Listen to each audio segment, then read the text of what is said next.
So good day everyone, I'm Mike Lencius Guerra from BD1C, and for today I'm going to discuss to you about brain tumor.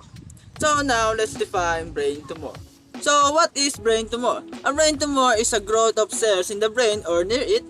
Brain tumors can happen in the brain tissue, and brain tumors also can happen near the brain tissue. Nearby locations include nerves, the pituitary gland, the pineal gland, and the membrane that cover the surface of the brain.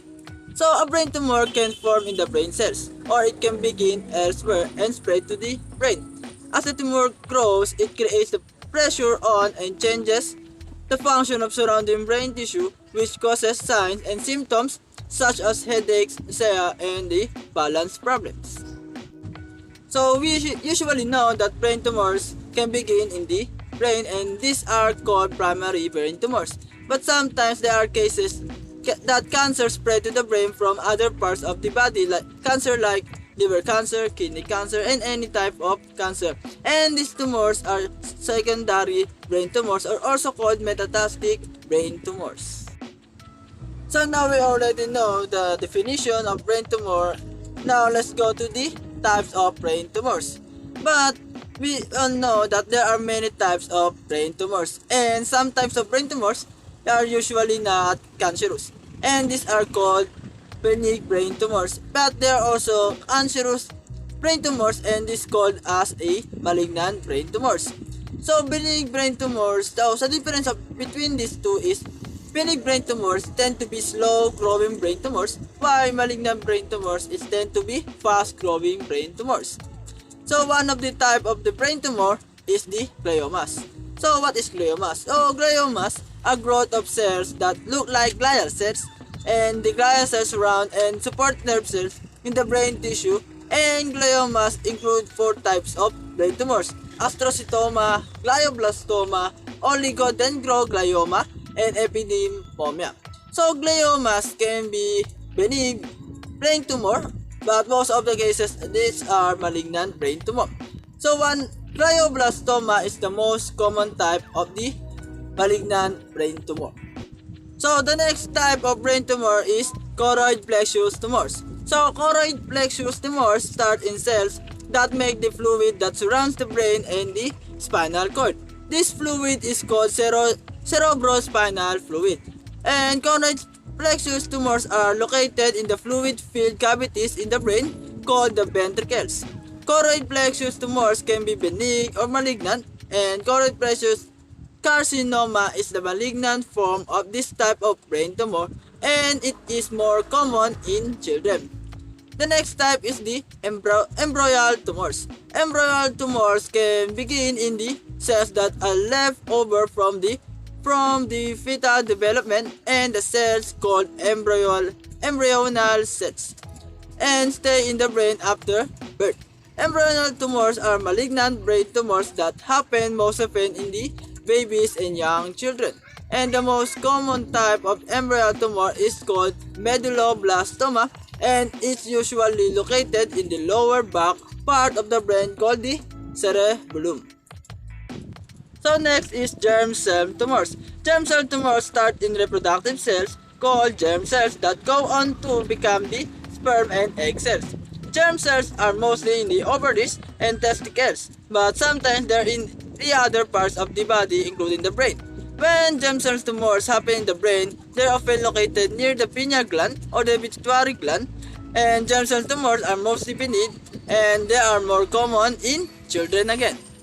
Next type is pineal tumors. So pineal tumors start in and around the brain pineal gland, and the pineal gland is located in the center of the brain, and it makes a hormone called melatonin that helps with sleep. And pineal tumors can be benign or malignant. And pineoblastoma is a malignant type of pineal tumor that most common in children. So the next type of brain tumors is meningiomas. Meningiomas are brain tumors that start in the membranes around the brain and spinal cord.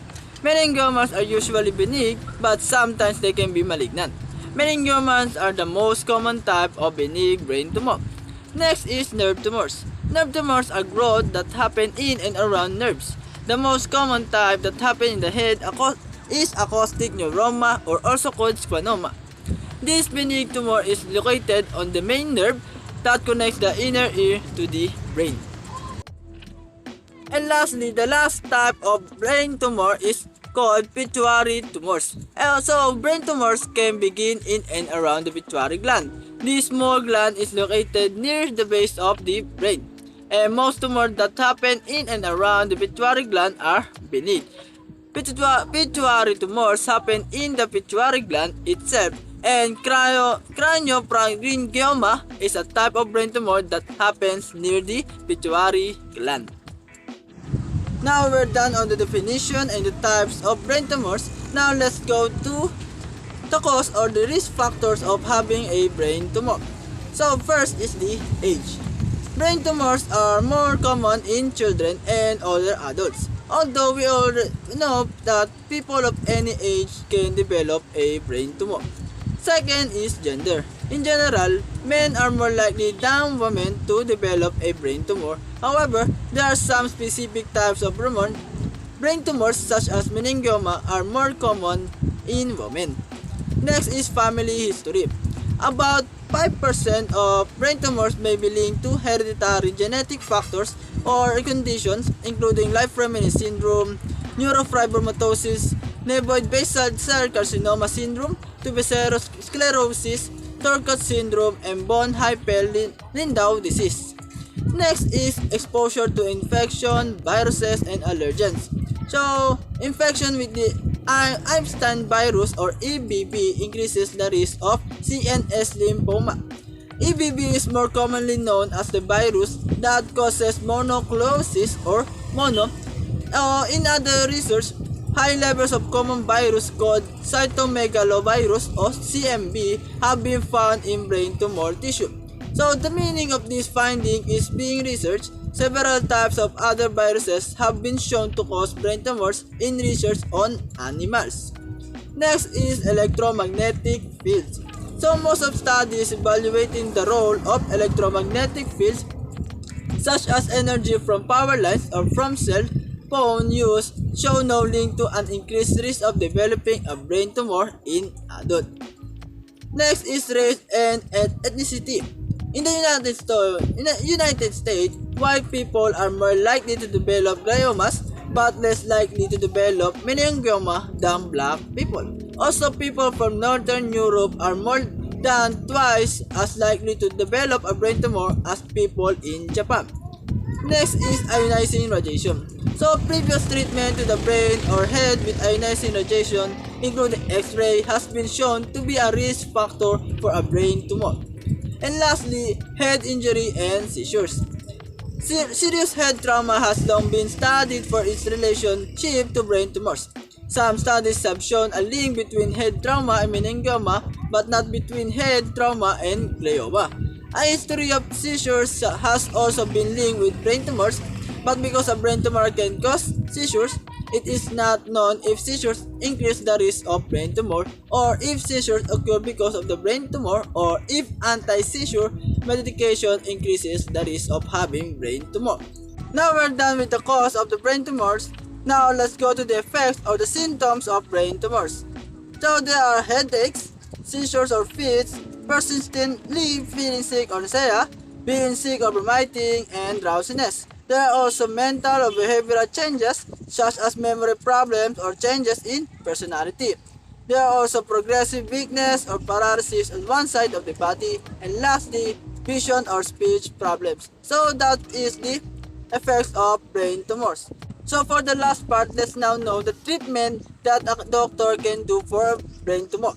So we have here three: surgery, radiation therapy, and chemotherapy. So let's now the first, the surgery. So surgery is the usual treatment for most brain tumors. And to remove a brain tumor, a neurosurgeon makes an opening in the skull. And this operation is called a craniotomy. Whenever possible, the surgeon attempts to remove the entire tumor. If the tumor cannot be completely removed without damaging the vital brain tissue, our doctor may remove as much of the tumor as possible. And partial removal helps to relieve symptoms by reducing pressure on the brain and reduces the amount of tumor to be treated by radiation therapy or chemotherapy. Now I mentioned our radiation therapy, let's now know, or let's go to radiation therapy. So radiation therapy is the use of high-powered rays to damage cancer cells and stop them from growing. It is often used to destroy tumor tissue that cannot be removed with surgery or to kill cancer cells that may remain after surgery. Radiation therapy also is used when surgery is not possible. And lastly, for the treatment of brain tumor is the chemotherapy. Chemotherapy is the use of drug to kill cancer cells. The doctor may use just one drug or a combination, usually given the drugs orally or by injection into blood vessels or muscles. Intrathecal chemotherapy involves injecting the drugs into cerebrospinal fluid. So that's all. Thank you for watching and I hope you learned something from me. And again, I'm Ignacio Esquera from BD1C. Thank you and have a good day.